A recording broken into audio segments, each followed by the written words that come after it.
Empowerment doesn't begin with impartation. I'm telling you why some of you who are supposed to become voices in Ghana have not yet been heard. The prophet told you 5 years. Hello everybody, welcome back to Premium Nigeria TV. My name is Ebenezer Akpeyon. If you are new here, kindly hit the subscribe button and click on the bell icon. Guys, we are here with a brand new message from Apostle Michael Orokpo, and I want you guys to listen to this message, this impactful message. And after that, you tell us what you have to say about this in the comments section. And I said that calling that God gives to a man is what we call the drawings of a spirit. Every spirit that wants to get your attention will seduce you, because they know that their language may be alien to you. If you were given to immorality, for example, and we come and say purity is the way of the kingdom, the first thing you will start thinking is, how is it possible to be pure?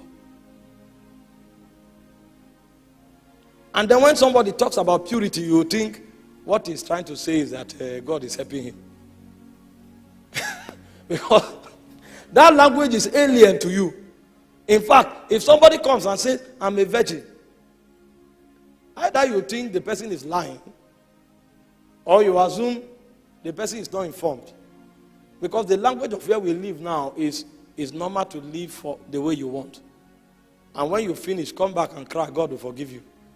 And then you keep on.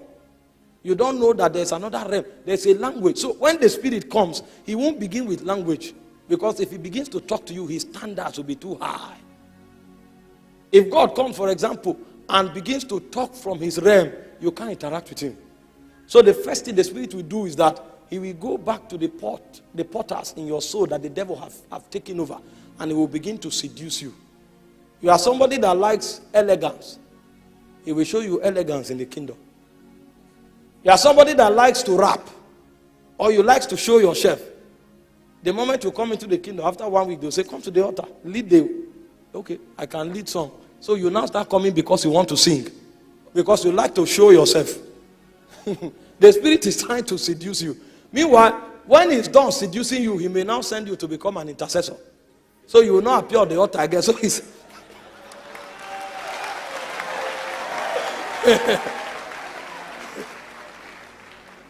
What the spirit will do is to seduce you. He knows the things that the devil have perverted in your life. He will go back to those gates and bring superior wisdom. And as he begins to do that, something in your life, your spirit will come alive. And then you begin to approach that spirit as he draws you. Why he's drawing you is because he wants to separate you from this civilization, so that you can come into another economy where he can equip you sufficiently to go back to the civilization that corrupts you and establish an ark that can save another generation.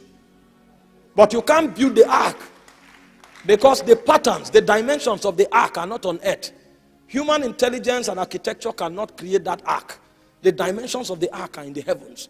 But for you to be equipped to build that ark, the spirit will seduce you back to Zion. And those years of seduction may be long. Because sometimes distraction will hold you to one spot. And the spirit will battle with distraction for 1 year. And when it's done with distraction, seduction will hold you down for another 5 years. But the spirit is not in a hurry, because where he lives, there's no time.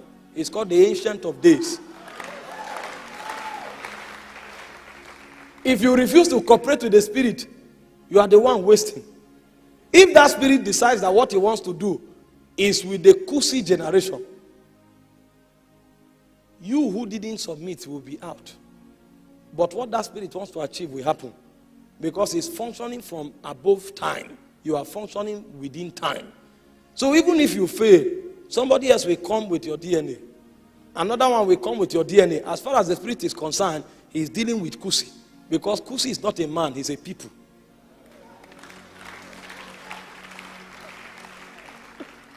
The day the spirit is able to seduce you, that day your journey into participating with the divine is activated. And then the spirit shows you a dimension. Because when you enter into God, you discover there are many dimensions. The angelic realm reveals to us the multifaceted dimensions of God. So when Michael shows up, you see the strength of God. And if you see Michael, you think God is all about power. Until Gabriel shows up And then when Gabriel talks, he uncovers mysteries that were locked for many generations. And then you now discover there's a dimension called wisdom. And there are many of such dimensions. There are angels that appear as light. There are those that appear as flames of fire. All of these things are locked there. When you come, the Spirit opens his oracles to you. And then it tells you your inheritance is this dimension. Take it and go and build it on earth so that the sons of men can be discipled after this order. So when the Spirit comes, he said, his glory will fill the earth as the waters cover the sea. So if you come to a nation, you now see different tributaries of that Spirit. So the nation from a high pedestal becomes the display of the possibilities that are locked up in that Spirit. So if you look upon Israel, for example, it's a display of the multifaceted dimensions of God. So when Issachar shows up, he begins to talk about mysteries that only spirits understand. He tells you, don't go this way tomorrow, go like this. And then you are saying, no, the road is here. He said, no, there's no road here. You are seeing a road, but Issachar is seen from another plane. And when you wake up in the morning, a log of wood have blocked this road. So if you were wise, you would have traveled in this direction. So when you look at that it's a dimension of that Spirit. It was an architectural work that a man who entered into God pioneered. So the reason a spirit seduces you is to bring you to a place where you can pioneer his ways. You can pioneer his life. You can pioneer his wisdom so that a generation can be formed after that order. That is the first thing the Spirit desires of you, to be wooed to him. Because if you receive intelligence from another spirit, it will become corruption. And in order to ensure that you will do that thing for a long time, the Spirit will give you laws. Those laws are your consecration requirement of perfecting the will of that Spirit. So sometimes a spirit wants you to become a prophet. And then it brings you a burden. For 1 year, he says, pray in the night. Meanwhile, that pray in the night for 1 year is so that you can hit a prayer quota of 10,000 hours before you break into the energy level of the prophetic. So your 1 year can become 10 years.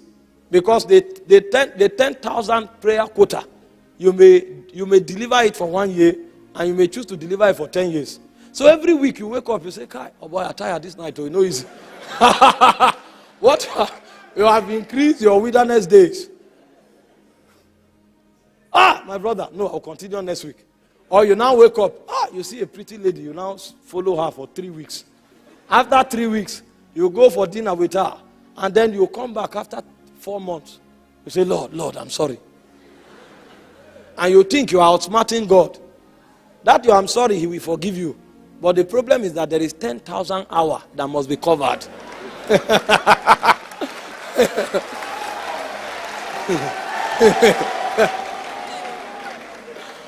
So if you are wise, when you look upon the damsel, you now go back to that spirit and say, help my eyes. Help my eyes. These eyes wants to rob me of my destiny and possibility. Help my eyes. And like Job, you will not look upon the damsel because it is taking the time for you to enter into possibilities that are locked up beyond time. They are sacred things that only immortals touch. And for you to get there, you must be re-engineered. And what that spirit wants to achieve is to re-engineer you to a point where when men look upon you, you become like the very brightness of the God that is unseen. So he burdens you with consecration requirement. Sometimes you wake up in the morning, it's like a sin to eat food. It's not a sin to eat in the morning, but for you, it's a sin.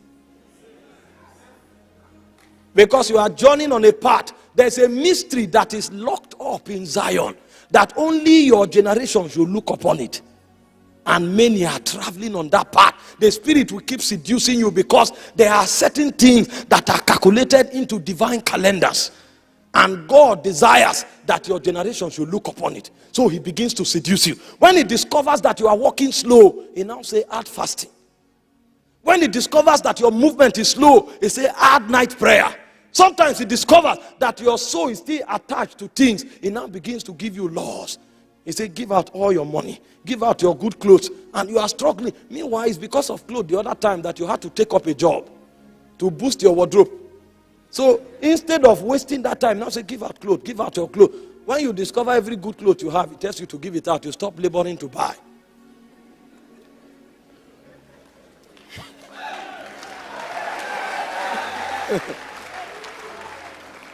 Empowerment doesn't begin with impartation.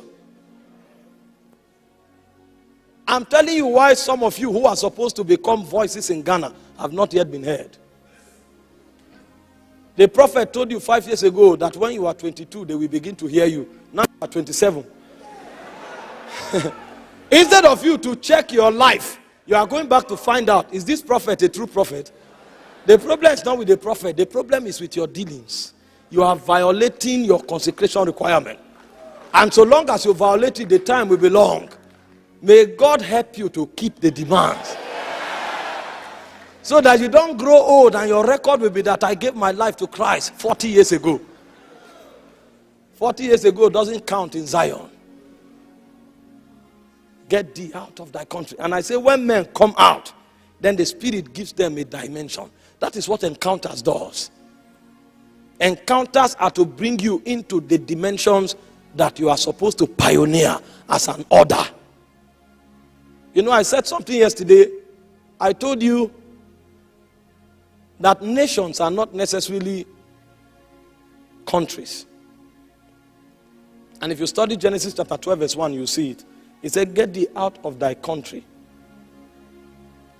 to the land that I will show you. The word land and the word country are the same.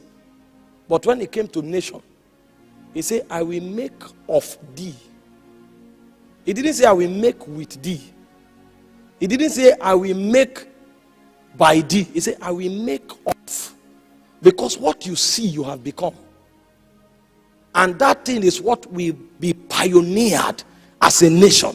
So what will come out of that, everybody that connects to it becomes that which they have seen. I will make of this. So there are nations in countries. There are dealings of God that are territorial. There are dealings of God that are tied to countries. There is what God wants to do with Ghana as a people. But in Ghana, there are nations. Nations that are consistent to different orders in the spirit. Because if you look at the life of Abraham, many nations came out of Abraham. The Bible spoke of Ruel. Ruel is one of the sons of the Midianite, of Keturah. They became the Midianites. They had also learned the ways of God. So when Moses carried Israel out of Egypt, it was Ruel that began to teach Moses the way of priesthood. It was Ruel that told Moses that in Horeb there is the spirit of Elohim. Because Moses you don't graze pasture at the backside of the desert. But the man was a priest. He knew the ways of God. So he told Moses, because the word Ruel means the friend of God. The man is a friend. You know, Genesis 18:19 says, I know Abraham my servant. He will command his children in my ways. So everybody, before Abraham gave them gifts and sent them forth, he had taught them the ways of God. And when they left Abraham, they knew the ways of God and they kept his oracles. The reason God worked with Israel because he's the child of promise, not because they were the only ones that knew the ways of God. The same counsel Ruel came and gave to Moses, that you overburden yourself. He said, get from among you captains of thousands, of hundreds, and of 50 that will help you bear the body. Was the same thing God came and told Moses. The only thing with God's equation was that it was not a mechanical act. It was a spiritual act. So God took his spirit and put upon them. Are we together? So these guys understand priesthood. Balaam is also of the descendant of Abraham. And they know priesthood. It was Balaam that came by an order of priesthood that dwarfed the sight of Moses. If not because God intervened, Balaam would have violated the priesthood of Moses by wisdom. Balaam, if you study the scriptures, you'll be amazed what are there, what you will see. If God had not intervened, the things Balaam would have done on the mountain would have compromised Israel. But when he climbed the mountain and he looked at Israel, He knew that there was a wisdom that Moses had downloaded that kept the integrity of Israel. He said, Israel is seated in their tabernacles according to the patterns of the spirit. There was a pattern that they sat according to their tribes. So that sequence that they sat, it made it possible for God to alight among them. So he said, I hear the sound of a king. The voice of a king is among them. So the way Moses preserved Israel was to make sure they sat in an order that could host the glory of God. So when Balaam went up, he knows priesthood. So he knows that because the voice of a king is in their midst, it will be hard to deal with them. So he went another way by divination. And he wanted to do something to make them compromise the structure that Moses had set in motion. So even Balaam understood the ways of the spirit. They are all descendants of Abraham.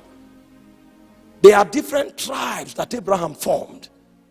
God chose Israel and they kept the covenants of righteousness because it's a nation. So Jesus, God, deals with nations. And that is why he calls men, because men pioneer nation. To start a country, people gather together and agree on a philosophy.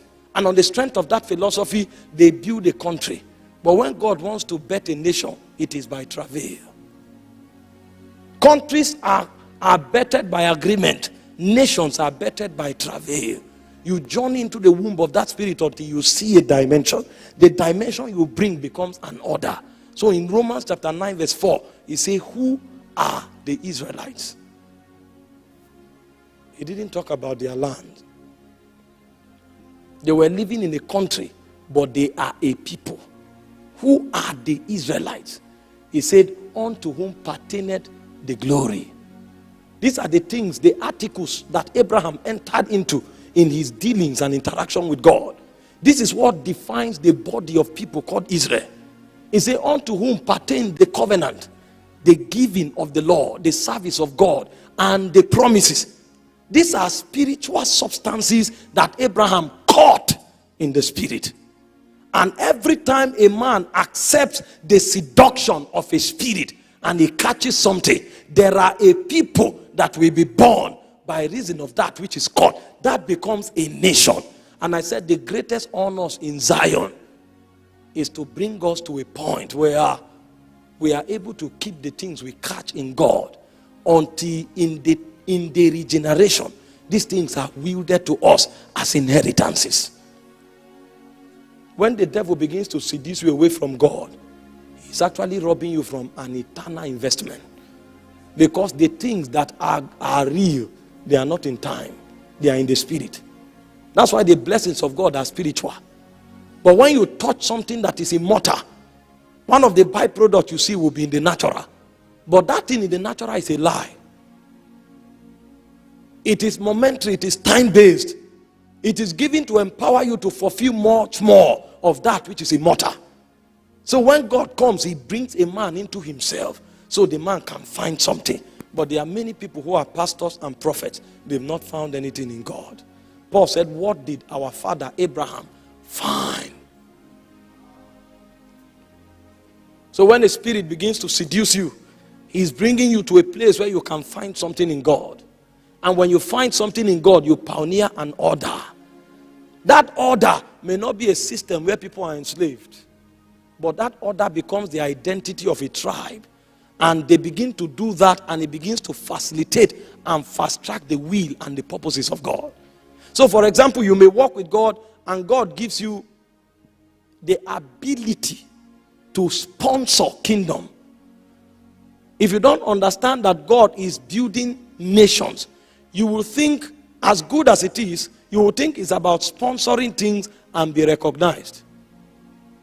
So when you give, you want the man of God to say it publicly and say, Brother A gave us 100 million. Please, let's celebrate God for Brother A's life. And then you are like, it's the mercy of God. It's the mercy of God.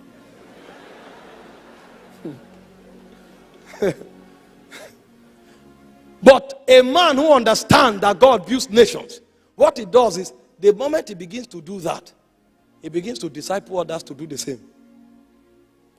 And before he leaves this world, there will be a generation of people that their burden is to look for kingdom investments, is to look for kingdom needs, is to look for kingdom bodies, and they sponsor it. The more these people do this, it becomes a signature in the spirit that will be attributed to that man, and for eternity that man will become a dynasty in God. This is what God wants to achieve, and that's why God seduces men, and that's why conferences like this are put together, so that people can come and learn the ways of God. And as they learn the ways of God, they look inward and find out, what exactly has God committed to me? If God has not committed anything yet, it means you are still at the stage of wooing.